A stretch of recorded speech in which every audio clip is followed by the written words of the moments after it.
All right, so first and foremost, just tell us about, since coming into the office in that position, how has it been? Just observation of how are things going right now? I think things are going really well. I said my highest priority coming in was to really focus on hiring senior staff, getting the senior staff in place, and then focus on hiring some experienced prosecutors to come to the office and get things going in terms of working on the backlog of cases. And both things have gone very well.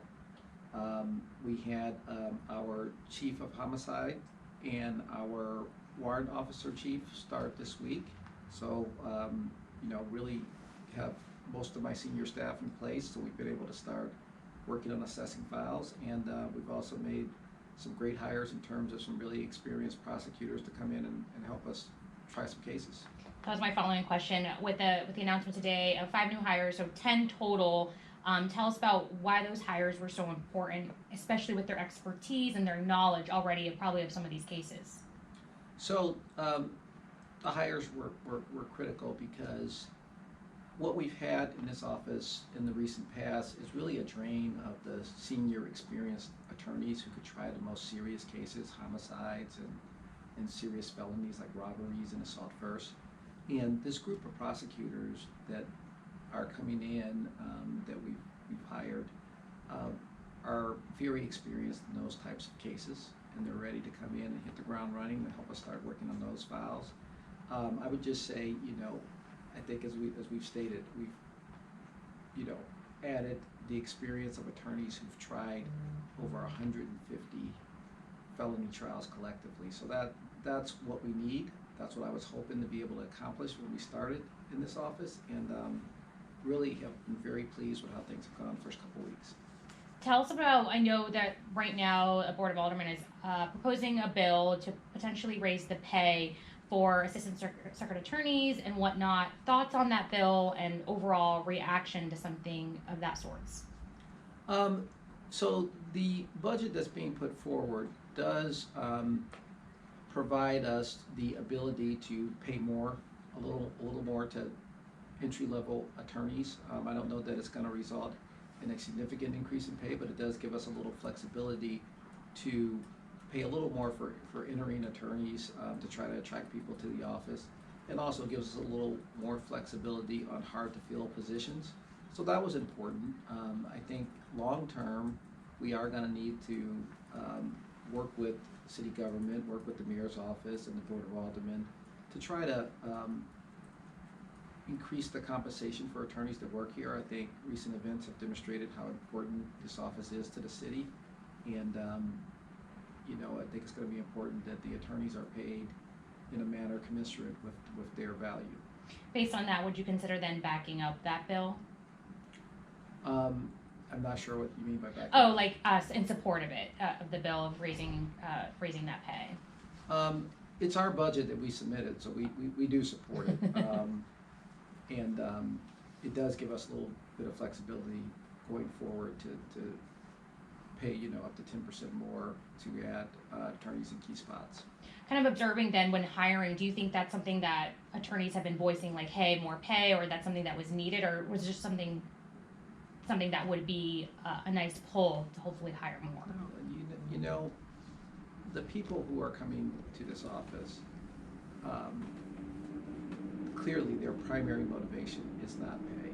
Their primary motivation is mission, public service, and wanting a chance to work here and seek justice for victims and provide safety to the community. So that's the overriding driving force for the attorneys who've chosen to join us and those that will choose to join us in the future. But at the same time, the legal profession is a profession that it's competitive in terms of getting people with the skills that we need to come join us, and therefore pay is an important component, but you're never going to have that as the primary basis for attorneys coming to join us here. Everybody's focused on serving the community. For sure. I know you'll also send another news release about the murder conviction that your office was able to do. Tell us about that and response to that murder conviction. Well, it was a, it was a case where the facts were pretty clear. It was what we see a lot here. It was kind of a dispute among people who knew each other that went bad, and the victim was in the process of trying to de-escalate the matter when the victim was pretty much shot in cold blood. That was the evidence that came in at trial. And we were very pleased that we were able to obtain a murder first conviction in that case. And so it was just excellent work by our attorney who tried the case. Just so I have my facts straight, since being in office, is that the first murder conviction? When would you say? That is the first murder conviction under my tenure as circuit attorney. So good to have that one. Hopefully the first is of many. We approximately 215 homicide cases are pending in this office, and so hopefully that's the first of many convictions where we're able to obtain justice for the victims. Since being in office, just kind of bouncing off that, then when it comes to the victims, we've talked to a lot of them wanting justice or just some answers. Has your office seen more calls, or have you heard just some of the things that some of the victim advocates have been dealing with when it comes to the victims of these crimes? Nothing out of the ordinary. I mean, I've been personally focused on really trying to increase the resources available to our victim advocates in that department. I just recently reached out personally to a promising victim advocate candidate that we had who's going to be moving to the St. Louis area, and did a little recruiting on behalf of the victim services department. So we're focused on that area. They do a good job back there. It's a difficult job, but they're all very committed to serving victims, and it's an area that we're going to continue to focus on. Definitely. I know there was another case last week that a judge had dismissed of a defendant for a triple murder, and it was just a lack of witnesses or witnesses not coming forward. And that was a case from 2020. Overall, what message would you want for our viewers in the sense of, should they worry about some cases like this happening, or is it just some things that you guys are dealing with from the previous administration when it comes to some of these cases? I think what we're going to find is that as we begin to work our way through the backlog of cases and the cases that are on the court docket, there's going to be a number of cases that were dismissed due to lack of evidence at the time of trial and then refiled. One thing that most attorneys know is that very few cases get better with time. And so a lot of those cases we're going to have to look at, assess. We're going to have to try the ones where we have the evidence to go forward and get a conviction. But we are going to encounter some cases that are 2, 3, 4 years old that weren't good cases in terms of being able to prove them up when they came up for trial the first time, and certainly haven't improved in the 2 years since. And we're going to have to make the tough decision and dismiss those cases, because as a prosecutor, it is unethical, improper to go forward and seek a conviction where you know at the outset that you don't have the evidence to support the case. For example, the case you cite, we essentially had no witnesses because there was a failure of the witnesses to cooperate, and therefore their testimony had been excluded from trial. So I believe 7 out of the 8 witnesses' testimony had been excluded from trial, and it was our assessment that going forward with the one witness was not going to be sufficient to meet our burden. Kind of based not just only in that case, but several. Are you also looking? I'm assuming you are, but just looking at potential cases to refile or any of the cases that may have been dismissed, or are you just are those? Is that something that not is happening as well?